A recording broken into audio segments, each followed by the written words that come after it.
ассалому алайкум бинандагони гиромии мухлисони барномаи футболи осиё бо умеди таби хуш ва исроати бо фароғати шумо ба нашри навбати барномамон шурӯъ мекунем. Дар барномаи имрӯза мунтахаби тоҷикистон бо Тимори Шарқӣ бозии даври панҷумро анҷом дод. Филиппин бо Малдив чӣ гуна бозӣ кард? Кадом дастаҳо ба ҷоми Осиё 2027 мераванд? охирин дастаи мунтахаби Осиё ки муборизаро барои ҷоми ҷаҳонии соли 2026 идома медиҳад маълум шуд. Ӯзбекистон Хорватияро шикаст дода ва бозиҳои ҳаштягниҳоии ҷоми ҷаҳонии наврасон баромад. Баъд чӣ шуд? дастаҳои наврасони дигари Осиё дар ҷоми ҷаҳон чӣ ҳол доранд? бозии дӯстонаи мунтахаби Ӯзбекистон ва Эрон чӣ натиҷа дод? дирӯз дастаи мунтахаби Тоҷикистон дар доираи даври панҷуми рақобатҳои интихобии ҷоми Осиё дар гурӯҳи А бозии ҷавобии худро дар сафар дар варзишгоҳи Territory Rugby Liga Австралия бо дастаи мунтахаби Тимори Шарқӣ барпо кард. сабаби асосӣ дар Австралия гузаштани ин бозӣ ба талаботи Федератсияи байналмилалии ҷаҳонии футбол ҷавоб надодани майдонҳои футболи Тимори Шарқӣ маънидон мешавад. дар ин вохӯрӣ дастаи мунтахаби Тоҷикистон бо натиҷаи бузурги 5-0 пирӯз шуд. футболбозони тоҷик бо рӯҳияи тоза ба дуввумин бозиашон бо мураббии нави худ Горан Стеванович ба Австралия омаданд ва дар дақиқаи 22 тавассути голи задаи Шервонӣ Мабадшоев ҳисобро боз карданд. аслан бозӣ бо бартарии футболбозони тоҷик гузашт. ба дарвоза баргаштани Рустам Ятимов худ фоли неке буд дар ин бозӣ. аз голи аввал ҳамагӣ 3 дақиқа нагузашта муҳофизатгари дастаи Тимори Шарқӣ ба хато роҳ дод ва тӯбро ба Рустам Соиров партофт. ӯ дар майдони назди дарвоза Эҳсони Панҷшанберо дарёфту Эҳсон бехато ҳисобро ба 2-0 расонид.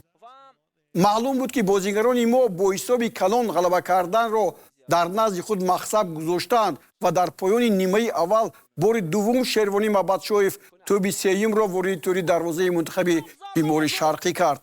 Шервонӣ дар марҳилаи охири бозиҳои интихобии ҷоми Осиё 6 тӯб ба дарвозаи ҳарифон зада шумораи тӯбҳояшро ба 6 адад расонид ва бо Носир Алғаввосӣ аз дастаи мунтахаби Яман баробар кард.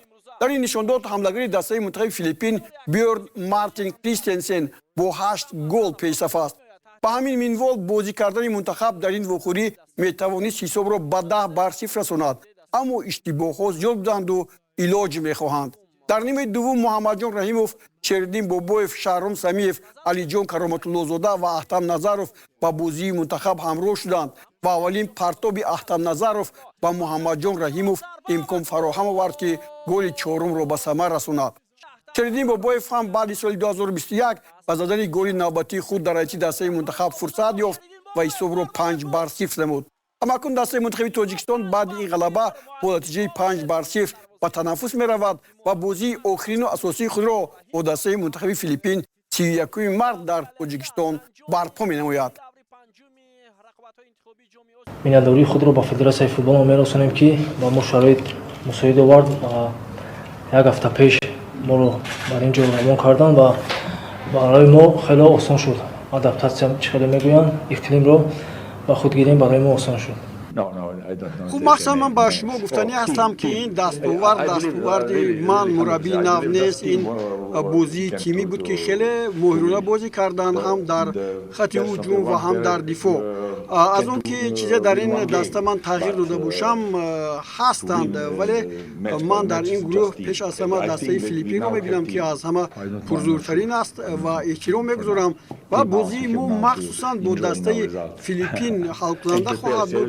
аз ин рӯ мо омода мешавем ки бо дастаи мунтахаби Филиппин бозии хубе дошта бошем ва дар он бозӣ натиҷаи хубро ҳам барои ба бозиҳои ҷоми Осиё 2027 рохат гирифтан ба даст орем.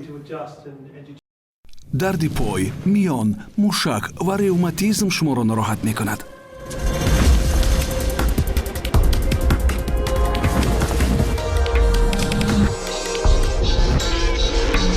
Naya Tox шуморо аз дарди мушак, устухон ва миён озод мекунад. Naya Tox дарди шуморо давост. дар ин гурӯҳ ҳарифи асосии дастаи мунтахаби Тоҷикистон барои рохат ба ҷоми Осиё 2027 Филиппин дар сафар бо мунтахаби Малдив қувва озмуд ва бо натиҷаи 2-0 ғалаба кард. дар дақиқаи 24 Ҷефферсон Табинас аз поси хуби Шнейдер Филиппинро ба сафи пеш баровард. Сандро Райес бартарии футболбозони мунтахаби филиппинро дар дақиқаи 37 бо голи дуввум ҷамъбаст кард. ба ҳамин тартиб ин вохӯрӣ бо ғалабаи меҳмонон бо натиҷаи 2-0 анҷом ёфт. Филиппин дар ин вохӯрӣ 11 зарба ба сӯи дарвозаи Малдив равон карда 5 зарбаи кунҷӣ зад.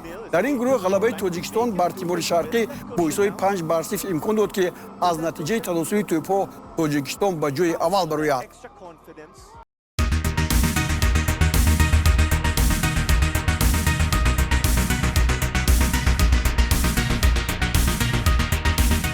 дар гурӯҳи Б песаф дастаи мунтахаби Лубнон ки бо 10 имтиёз садрнишин буд ба дидори дастаи мунтахаби Бруней ки дар мақоми охири ҷадвали ин гурӯҳ бо 1 имтиёз қарор дошт ба шаҳри Бандар Сери Багаван омад.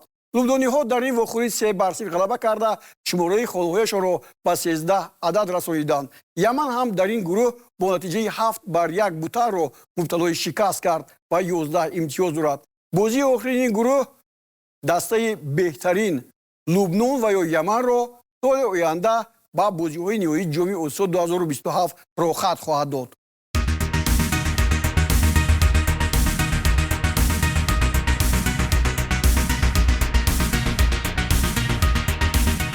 даври панҷуми бозиҳои интихобии ҷоми Осиё ду песафи гурӯҳи С Ҳонг-Конг ва Сингапурро бо ҳам рӯбарӯ овард.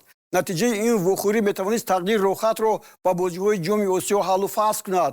меҳмонон дар ин вохӯрӣ беҳтар ҳунарнамоӣ карда бо натиҷаи 2-1 ғалаба карданд. дар дақиқаи 15 Ҳонг-Конг бо голи задаи Ор ба сафи пеш баромад, аммо ин бартариро нигоҳ дошта натавонист ва Швал дар дақиқаи 64 ҳисобро баробар намуд. Илҳан голи пирӯзиоварро ба дарвоза зад. баъди ин ғалаба Сингапур бо 13 имтиёз дар садри ҷадвал қарор гирифт ва шояд ин кофӣ бошад ки ба ҷоми Осиё равад.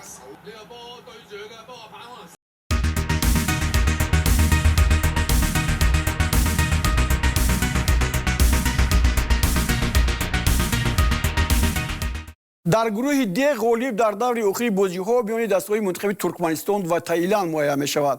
дар даври панҷум Туркманистон дар майдонаш бо Тайбеи Чин вохӯрда бо натиҷаи 3-1 зафар ёфт ва дар зинаи якум боқӣ монд. наворҳои ин вохӯрӣ ба дасти мо нарасид, аммо Таиланд ки бо Туркманистон ҳолҳои баробар дорад дар сафар бар Шри-Ланка бо ҳисоби бузурги 4-0 ғалаба кард. Санават дар дақиқаи 7 ҳисобро кушод. баъдан ҳамлагари ин даста Тонсан Бел дар дақиқаи 65 ва баъдан 90 ду голро ба самар расониду як тӯби дигарро Понса ба дарвозаи мизбонон равон кард. ба ҳамин тартиб дар бозии охир Таиланд дар майдонаш Туркманистонро қабул мекунад. Ireland beat Sri Lanka quite comprehensively, 4-0.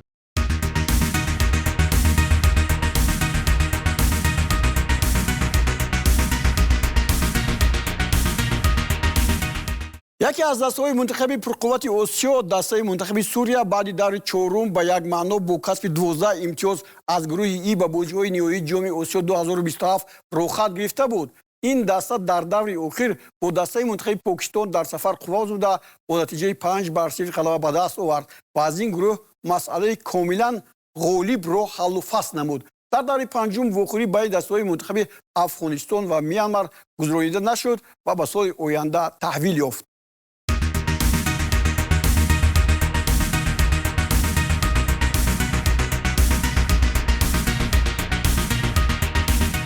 дар гурӯҳи F ҳам масъалаи ба бозиҳои ниҳоӣ баромадан дар даври охир моҳи марти соли 2026 ҳаллу фасл хоҳад шуд. дастаҳои мунтахаби Малайзия ва Ветнам дар даври охир бо ҳам вомехӯранд. дар даври панҷум Малайзия дар сафар бо Непал қуввоз буда бо натиҷаи 1-0 ғалаба кард ва ягона голро Муҳаммад Файсал дар дақиқаи 56 ба дарвозаи Непал зад.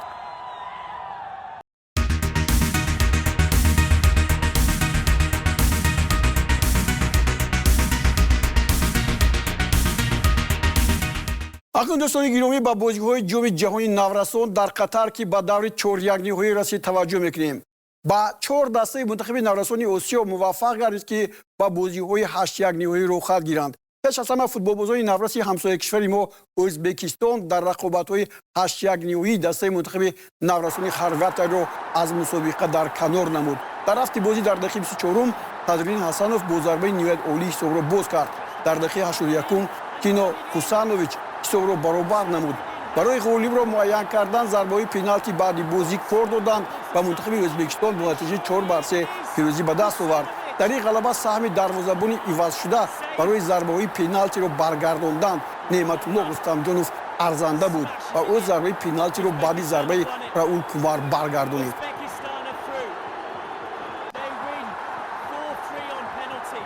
در بازی نوبتی 8 نهایی منتخب ازبکستان با منتخب ایتالیا وارد میدان شد و با نتیجه 3-2 شکست خورد. در این وخوری نتیجه را ایتالیایی‌ها باز کردند. کامپانیلو مؤلف گل گردید. نوسان ازبکستان در دقیقه 56 حساب را برابر کردند. امیرخان مرادوف با این کامیابی رسید. سپس در دقیقه 68 بار دیگر کامپانیلو گل دومی خود را به هدف رسانید. بعد 2 دقیقه ایتالیایی‌ها توسط ایدریسا گل سوم را به ثمر رسانیدند و ازبک اریمبتوف در پایان قسم دوم نتیجه را 3-2 کرد. پس منتخب ازبکستان هنرنمایی‌اش را در جام جهانی نوسان به انجام رسانید. بازی‌های 8 نهایی دو دسته آسیا کره شمالی و ژاپن را با هم روبرو کرد. در وقت اساسی بازی نتیجه برابری به قد گرفته شد. ژاپنی‌ها حساب را با گل جیلانی مکگی در دقیقه 6 کشاندند و در دقیقه 67 ری یوک وانگ گل جوابی را به نشان رسانید. برای غالب را معین کردن این جو هم ضربه پنالتی بعدی بازی تعیین شد و ژاپن. دوستان گرامی، اینک در آسیا دسته آخری که برای راحت گرفتن به جام جهانی سال 2026 به بریزه میبرد معلوم شد. دسته منتخب عراق و امارات متحده عرب با هم در دو رقابت دسته خوشطالع و پرقوت را معین کردند. بازی اولی این دسته ها با نتیجه 1-1 در امارات خاتمه یافته بود و شام دیروز این دسته ها بار دوم در ورزشگاه بصره عراق با هم وارد رقابت شدند. واخوری نهایت پرشدت صورت گرفت و با اماراتی ها موفق شد که در دقیقه 52 حساب را باز کنند، اما صاحبان میدان با دستگیری مخلصانشان با فوتبال بازی مشهورشان محمد علی بعد 14 دقیقه گل میمونان نتیجه را برابر کردند. داور ژاپنی یاسوکی اراکی با نیمه دوم وقت زیاد ضم کرد و در دقیقه 17 وقت اضافی با دروازه اماراتی ها ضربه پنالتی گذاشت و آن را امر العمری با دروازه زده عراق را به بازی‌های حذفی بین قطبی برآورد و عراق اکنون میتواند سال آینده با کالدونیای نو و یا بولیویا در بازی حذفی با هم رقابت نماید. دوستان گرامی، تا آغاز قرعه‌پردازی بازی‌های جام جهانی سال 2026 بیشتر از 20 روز دیگر باقی مانده است و دسته‌های منتخب جهان آمادگی خود را به این بازی‌ها همانو ادامه می‌دهند. دیروز در ورزشگاه المکتوم استادیوم امارات متحده عرب دو دسته بهترین آسیا ازبکستان و ایران با هم در واخوری نهایی جام العین فوز بودند. هرچند بازی با برتری دسته منتخب ایران گذشت، اما با یگان دسته موفق نگردید که حساب را باز کند. در دقیقه 69 یکی از بازیگران معروف آسیای مرکزی عبدالقادر حسینوف بازیگر منچستر سیتی انگلیا از میدان برای دغل بازی کردنش رانده شد و این باعث غلغله رسانه‌ها گردید. برای غالب را معین کردن ضربه‌های پنالتی بعد بازی تعیین شدند و دروازه‌بان دسته منتخب ازبکستان عبدالواحد نعمتوف 2 مرتبه ضربه‌ها را برگردانید و علیرضا بیرانوند 1 مرتبه. در نتیجه دسته منتخب ازبکستان به غلبه نائل شده صاحب جام العین گردید.